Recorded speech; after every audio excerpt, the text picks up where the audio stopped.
어제 그 예천 용궁교회, 예전에 용궁교회라고 불렀고 거기가 용궁이니까 순댓국 뭐 많이 그 유명한 데 있잖아요. 근데 요새는 이제 용궁교회 좀 이상하잖아요. 진짜 용궁, 바다 밑에 있는 용궁.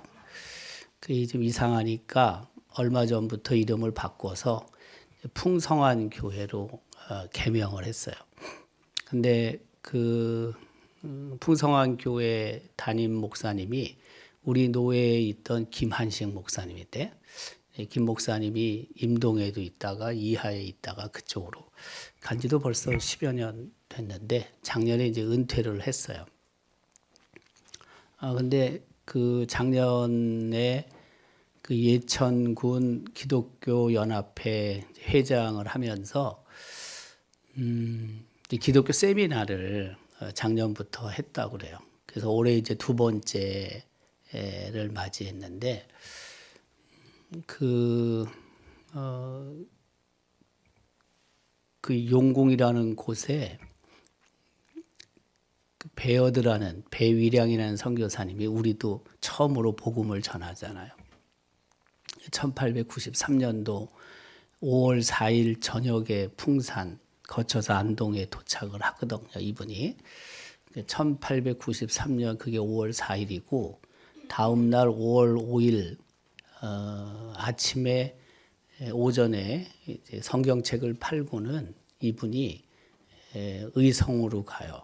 의성으로 갔다가 신령, 영천, 울산 해가지고 부산으로 내려가거든요. 원래 이분이 이제 부산에서 출발을 했죠. 대구, 경북 지역에 복음이 들어온 적이 없었는데 한 번도. 그래서 1893년 4월 17일 날 부산을 출발해서 밀양, 청도, 대구 거쳐서 동명, 상주에서 이제 용궁으로 간 거죠. 용궁으로. 그게 5월 1일이에요. 5월 1일. 그리고는 사실은 뭐 용궁에서 그렇게 오래 있을 이유가 없었는데 비가 너무 많이 와가지고 거기서 3일 밤을 자요. 이분이 3일 밤을. 그리고 이제 안동으로 오시거든요. 그게 5월 4일 아침에 출발해가지고 안동에 도착을 했는데 5월 1일 날 그 배일양 선교사님이 용궁에 처음 들어와서 복음을 전했다 이거죠. 그래서 5월 1일 날 그 베어드 선교사, 영어 이름은 베어드고 우리나라 이름은 배위량이에요. 그래서 그것을 기념하는 세미나를 풍성한 교회에서 어제 두 번째로 했어요. 그 배위량이라는 이름이 도대체 어디서 나왔냐? 배위량, 한국 이름이. 근데 그 배위량에 미친 사람이 누구냐면 영남신학대학교 신약학 교수님인데 배재욱이에요. 배재욱. 같은 배씨라고 미쳤는지나 모르겠는데 어쨌든 배재욱이란 교수님인데 이분이 은퇴한 분이에요. 근데 이분이 그 배위량 선교사님에 대해서 진짜 너무 생각지도 못하는 일을 하는 분이에요. 원래 신약학 교수인데 전공이 다르죠. 근데 그분에 대해서 많은 연구를 하고 또 글도 많이 썼어요. 네, 그래가지고 그 배일양 선교사님이 부산에서 출발해가지고 그때 뭐 말도 좀 타고 걷기도 하고 뭐 그랬지만 그 길을 이분이 친히 걸어요. 정확하게 그게 뭐 어느 길을 따라 걸었는지 잘 모르잖아요. 벌써 100 몇 년 전이야. 1893년도니까 130여 년 전인데. 근데 이분이 걸어 다니면서 이 길을 걷다. 이 길 가능성이 높다. 이런 걸 이제 추정을 하는 거예요. 예를 들어서 대구에서 동명으로 왔다. 그러면 생각해 보세요, 여러분. 길이 좀 바뀌지 않았겠어요? 그 다음에 정확하게 그냥 도시만 있지 어느 길인지 어떻게 알아? 근데 이분이 여러 길을 다녀보면서 이 길일 가능성이 대단히 높다. 그 세밀한 부분을 이제 나름대로 추정을 해서 가능성에 대해서 글을 쓰고 그렇게 발표하는 분이거든요. 이분이. 대단한 일을 하는 거죠. 왜 여러분 스페인의 산티아고 얘기를 하잖아. 산티아고. 이분은 배위량 산티아고를 지금 머릿속에 품고 그걸 하는 분이에요. 그래서 모든 길을 부산부터 다 다니는 건 아니지만 특별히 이분이 이 그 밀양 청도부터 대구까지, 대구는 4월 22일 날 들어가요. 4월 17일 날 부산을 출발해서. 그래서 이제 거기를 많이 걸어 다닌 거예요, 이분이. 예. 근데 걸어 다니는데 뭐 그냥 걸어 다니는 게 아니고 아까 얘기처럼 생각을 많이 하는 거죠. 여기 가능성들을 점검하면서 걷는 거예요. 그리고 또 대구에서부터 이쪽 우리 경상도 북부 지역으로 올 때도 똑같아요. 이분이 그런 가능성을 점검하면서 많이 이렇게 걷고 돌아다니거든요. 그래서 제가 볼 때는 이분이 하여튼 큰 일을 해요. 큰 일을 해. 네. 근데 어제 이제 대구에서 와서 제가 픽업을 해가지고 예천까지 갔는데 그 배위량이라는 이름이 도대체 어디서 나왔냐? 배위량이라는 이름이 한국 이름이 그 뭐 다 원래 자기 그 영어 이름에서 다 유출을 할 수 있죠. 그 베어드라고 그랬잖아. 원래 성이 패밀리 네임, 레스트 네임이 베어드야, 베어드. 근데 그 배는 어이야, 어이. 우리 성의 배는 아이잖아요. 근데 영어의 그 베어드는 어이라고.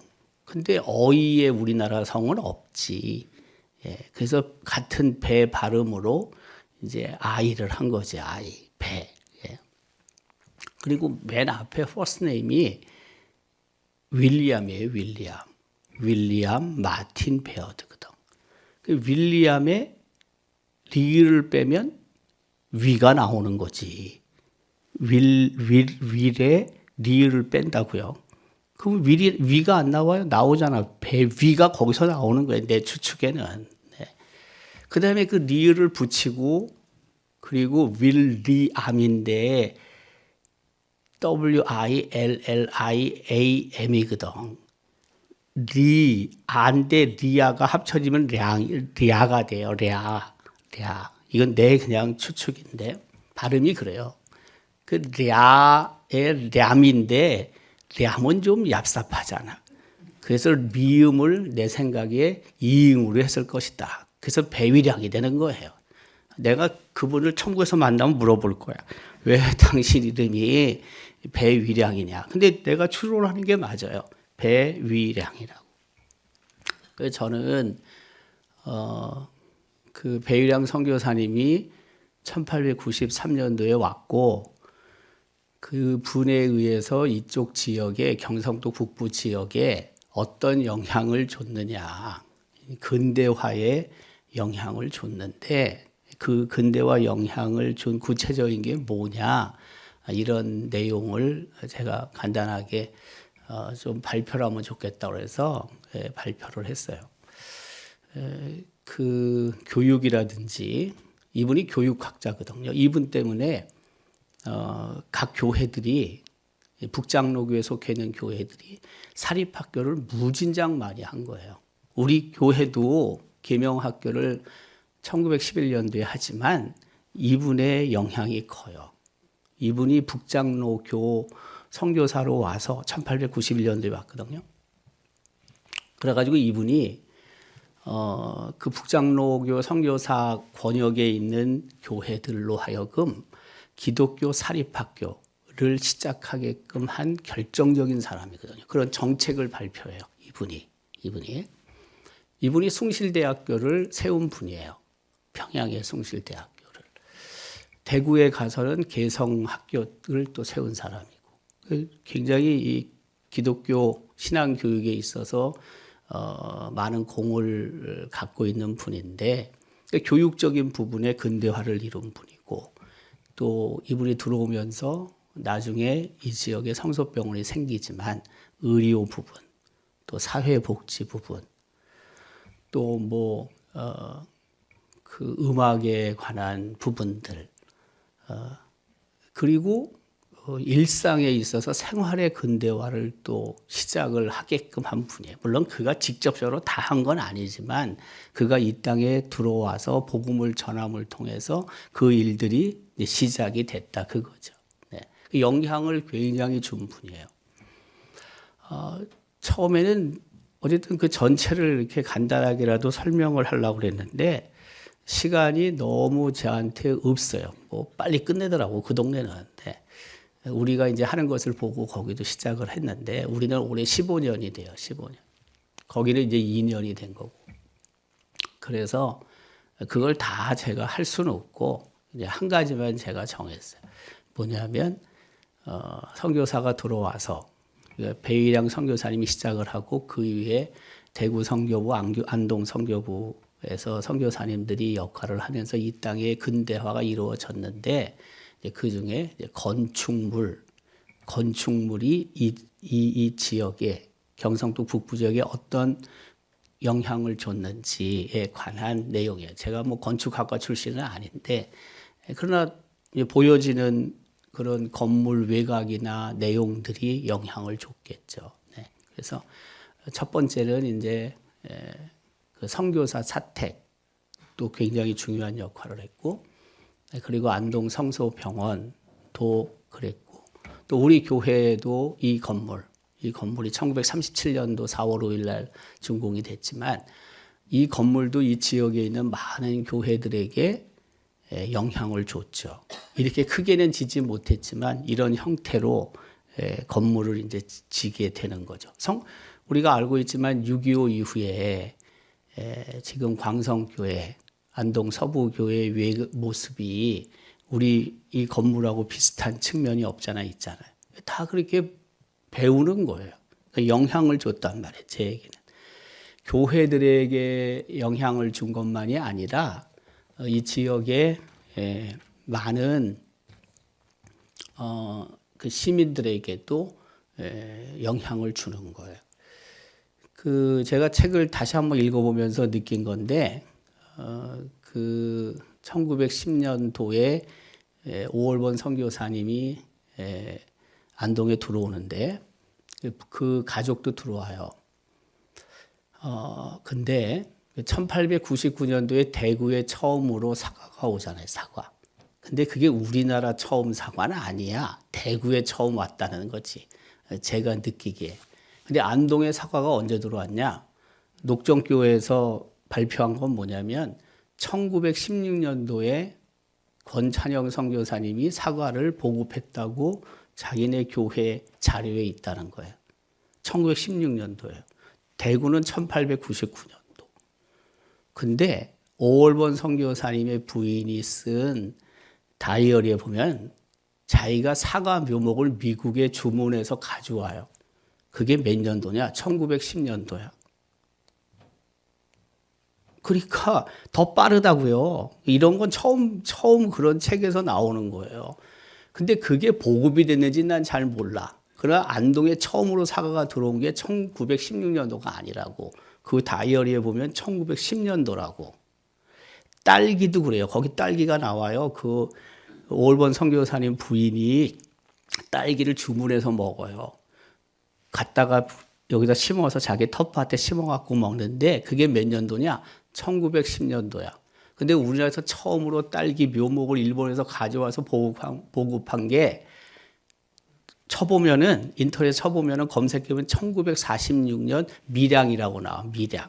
그 여기는 몇 년 전이에요 도대체? 안동에는 36년 전이라는 거야. 그러니까 이런 것들이 근대화를 굉장히 빠르게 이룬 거죠. 그래서 저는 원래 그걸 발표하려다가 좀 내가 아껴뒀어요. 나중에 발표할 일이 있겠지. 그 1910년도에 오월번 선교사 부인이 쓴 책을 보면은 사과를 갖다가 사서 먹었다는 거야. 사과를 사서 이 지역에서.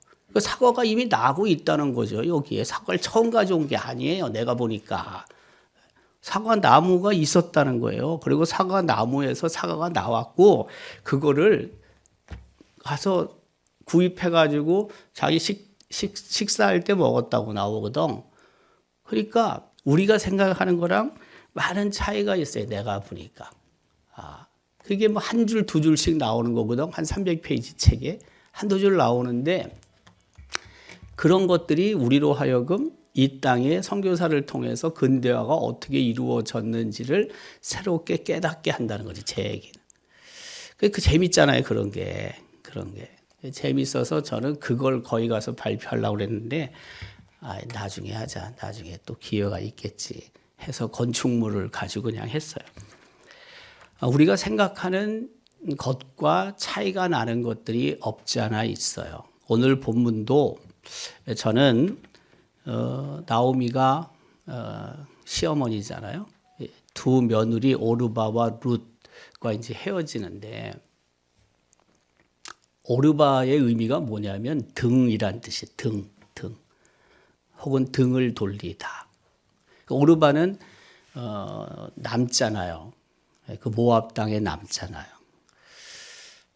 제가 볼 때는 오르바도 어머니 시어머니와 함께 나오미와 함께 베들레헴으로 가려고 했던 여인이에요. 처음부터 뭐 배신 그런 거 관계 없는 삶에 제가 봤을 때 엄마 혼자 됐고 시어머니가 남편도 죽었고 시아버지도 죽었고 더 이상 모압에서 살 수 없게 되니까 원래 고향인 베들레헴으로 나오미 시어머니가 가려고 하는데 첫째 며느리인 오르바도 계속 따라가려고 했죠. 근데 엄마가 시어머니가 있으라고 하니까 울면서 포기를 했잖아요. 그러니까 등을 돌리다 오르바가 등을 돌린다는 건 배신인데 사실 그런 개념은 아니에요. 저는 이 본문 맥락을 보면 오르바도 최선을 다했다 며느리로서 그렇게 생각이 들어요. 그러니까 오르바를 그 나쁜 며느리로 생각하면 안 돼. 저는 이 맥락을 보면은 함께 동행하려고 했던 거예요. 근데 시어머니가 계속 강권하니까 포기를 한 거지. 두 번째 룻은 따라가잖아요. 끝까지 따라가잖아요. 룻의 의미가 뭐냐면 동반자란 뜻이에요. 동반자. 그러니까 어머니, 시어머니, 나오미와 함께 모압에서 어머니의 고향인 베들레헴으로 간 거죠. 동반자로서 간 거예요. 룻은 우정이란 뜻도 있어요. 우정. 동반자란 뜻도 있고. 그러니까 이름대로 사실 된 거죠. 이름이 그런 이름이었기 때문에 그렇게 살았는지도 모르겠고 그렇게 행동을 했으니까 이름이 이렇게 정해졌는지 잘 모르겠지만 어쨌든 룻은 가요. 어머니의 고향인 베들레헴으로 간다고요. 근데 여러분 그 룻의 고백을 보면은 하나님이란 이름이 아주 자연스럽게 나오거든요. 그 16절 이렇게 기록하죠. 룻이 이르되 내게 어머니를 떠나며 어머니를 따르지 말고 돌아가라 강권하지 마십시오. 어머니께서 가시는 곳에 나도 가고 어머니께서 머무시는 곳에 나도 머물겠습니다. 이거야 그냥 뭐 신앙적인 얘기는 아니에요. 그냥 일반적으로 할 수 있는 얘기예요. 그 다음 보면 어머니의 백성이 나의 백성이 되고 어머니의 하나님이 나의 하나님이 될 것입니다. 하나님이 언급되거든요. 이건 일반적인 고백이 아니에요. 일반적인 말이 아니라고요. 앞에는 신앙을 갖고 있든 갖고 있지 않든 누구나 할 수 있는 얘기예요. 물론 뭐 자기 고향 땅에 그냥 남겠다고 주장할 수도 있지만 룻이 제가 봤을 때는 마음이 참 넓은 여인이죠. 그 고생이잖아요. 시어머니 따라서 생판 모르는 베들레헴에 간다는 게 얼마나 큰 위험한 일입니까? 그래도 따라가는 것 참 좋은 며느리예요. 근데 뒤에 보면은 하나님이 나오거든요. 어머니의 백성이 나의 백성이 되고 어머니의 하나님이 나의 하나님이 될 것입니다. 하나님. 이거는 그렇게 쉽게 고백할 수 있는 게 아닙니다. 절대로. 자, 그리고 17절도 또다시 어머니의 만이 아니라 하나님이 기록되고 있잖아요. 어머니께서 죽으시는 곳에서 나도 죽어 거기 묻힐 것입니다. 그렇죠? 이것도 그냥 할 수 있는 거예요. 물론 어렵지만은. 네. 그다음 뭐예요? 만일 내가 죽는 일 외에 어머니를 떠나면 여호와께서 내게 벌을 내리시고 더 내리시기를 원합니다. 여기 하나님이 또 등장하거든. 이 신앙 고백이거든요. 근데 가만히 생각해 보십시오. 그 나오미의 남편이 죽어요. 그리고 두 아들이 결혼을 했는데 두 아들도 죽어요. 며느리 입장에서 봤을 때는 이방인인데 그 집안이 망조가 들린 집안이라고 생각하지 않겠어요? 여러분? 아니 집안에 세 남자가 다 죽었는데 뭘. 보통은 그렇게 생각할지 몰라요. 아니 뭐 하나님 믿는다면서 이게 뭐 이 모양 무슨 이 꼴이냐 도대체. 한 명도 아니고 남자가 세 명이나 다 죽어나갔는데. 에?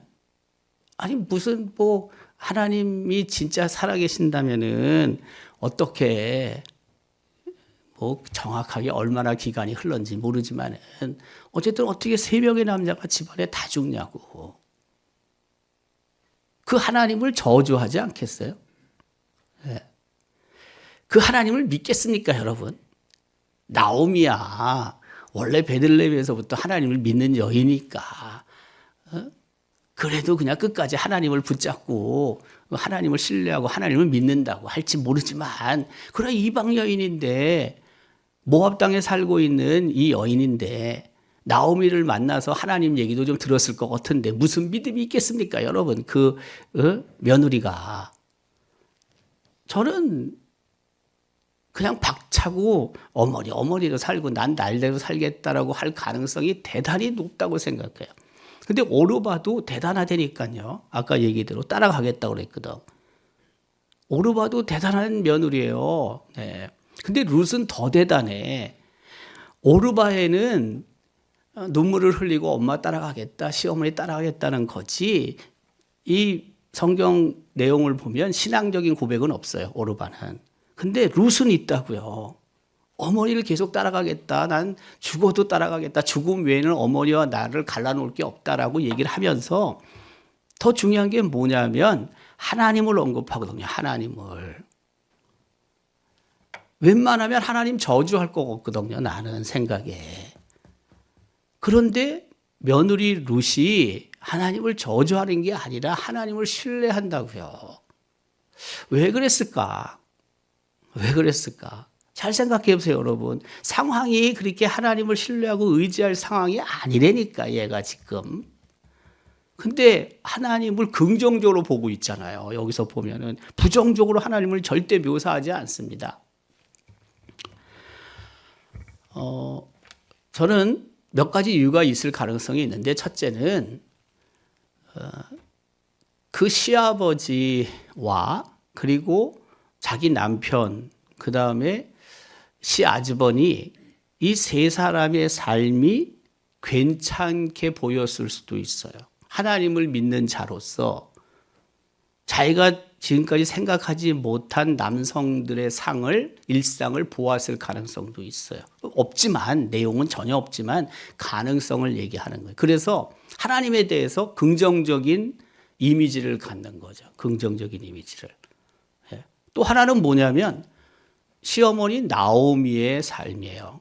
이게 가능성이 가장 큰데 시어머니 나오미가 보여준 말이나 행동 이런 것들이 룻 입장에서 봤을 때는요. 시어머니가 믿는 하나님 물론 지금 집안은 풍비박산 났어요. 남자가 다 죽었으니까 갑작스럽게. 그거 봤을 때는 하나님을 믿을 수는 없을 것 같은데 이 시어머니인 나오미의 말과 삶과 행동을 보니까 하나님을 믿어도 되겠다라는 생각을 갖게끔 만든 것 같아요. 누가 가르쳐 주는 거 아니잖아요. 지금 모압 땅인데 누가 모압 땅에서 하나님을 전하는 사람이 있겠어요? 없지.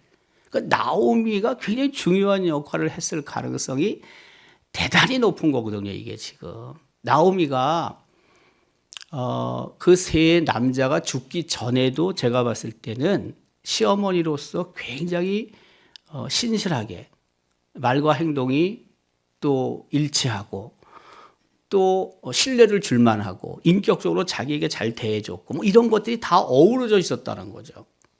그러니까 이런 어려운 상황 속에서도 룻이 하나님을 언급해요. 나오미가 믿는 하나님을 긍정적으로 바라본다고요. 예. 이거 쉽습니까, 여러분? 어렵지. 예. 누군가에게 영향을 주는데 아주 이렇게 긍정적인 영향을 주는 게 결코 쉬운 게 아닙니다. 예. 더욱이 시어머니가 며느리에게 이렇게 좋은 이미지를 주는 것도 결코 만만한 게 아닙니다. 만만한 게 아니에요. 그 얼마 전에 며칠 전인데 청주에 복대교회라고 있어요. 복대교회. 근데 복대교회에 그 권사님들이 우리 교회를 방문했어요. 근데 그 복대교회 담임 목사님이 신조우라는 분인데 이분의 전임자가 민병옥이라는 그 목사님이에요. 근데 이분도 총회장을 했어요. 우리 목사님보다 몇 년 늦게 총회장을 한 분이에요. 근데 그 민 목사님이 우리 교회에 대해서 여러 번 얘기를 하셨다는 거예요. 왜냐하면 이제 당신이 전임자고 총회장을 하셨고 후임자가 왔잖아요. 왔으니까 어떤 그 관계 속에서 우리 교회가 우리 큰어른 또 목사님과의 어떤 관계 또 저도 와서 두 어른과 함께 있었고 했는데 이제 그 부분에 대해서 여러 번 얘기를 했다고 저는 처음 만났어요. 그 신 목사님을 처음 만났는데 여러 번 얘기했는데 들었는데 오늘 이렇게 우리 교회에 왔다라고 얘기를 해요. 그래서 이제 관계를 얘기하는 거죠. 관계에 대해서 민 목사님이 하신 말씀, 어른이 하신 말씀을 얘기를 하더라고요. 제가 처음 와가지고 기독 공부에 조그만 칼럼이 있는데 한 달 동안 4차례에 대해서 칼럼을 쓴 적이 있어요. 와서 한 1년쯤도 안 돼서. 근데 첫 번째 제가 쓴 칼럼이 뭐냐면 그 시자 붙은 어른들 두 분이나 있는데 내가 얼마나 힘들겠냐. 이제 그 내용. 시어머니, 나는 며느리 이렇게 이제 생각을 해서 힘들게 이제 바라본다는 거죠. 근데 내가 그때 쓴 게 뭐냐면은 나는 시어머니와 시할머니와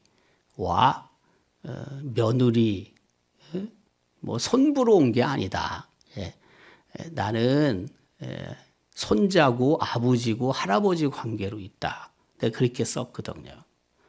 시자가 붙으면 힘든데 친아버지, 친할아버지면 힘들지가 않거든.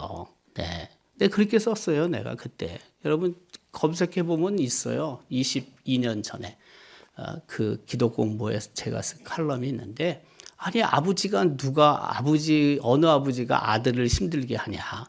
어느 할아버지가 자기 친 손자를 힘들게 하냐. 그렇지 않지. 더 사랑을 주고 더 애틋하게 생각하고 돕고자 하지. 진짜 뭐 두 분은 그렇게 제기했으니까. 네. 제가 그렇게 글을 썼거든. 그때 자기도 그거 본 적이 있대. 예. 그래요, 여러분. 제가 생각할 때 시어머니인 나오미와 며느리인 룻이 사실 이렇게 좋은 관계를 가질 수 없어요. 더욱이 시어머니가 며느리에게 혹은 뭐 어머니가 딸에게 아버지가 아들에게 긍정적인 이미지를 주는 것도 결코 쉬운 게 아니에요. 살다 보면 쉽지가 않습니다. 그런데 또 불구하고 이 나오미는 시어머니는 룻에게 며느리에게 정말 신앙을 뭐 전수했다라기보다는 그 신앙적인 삶을 잘 산 것 같아요. 그러니까 이 며느리 입에서 하나님이 연발되고 있잖아요. 그리고 따라서 베들레헴까지 쫓아가잖아요.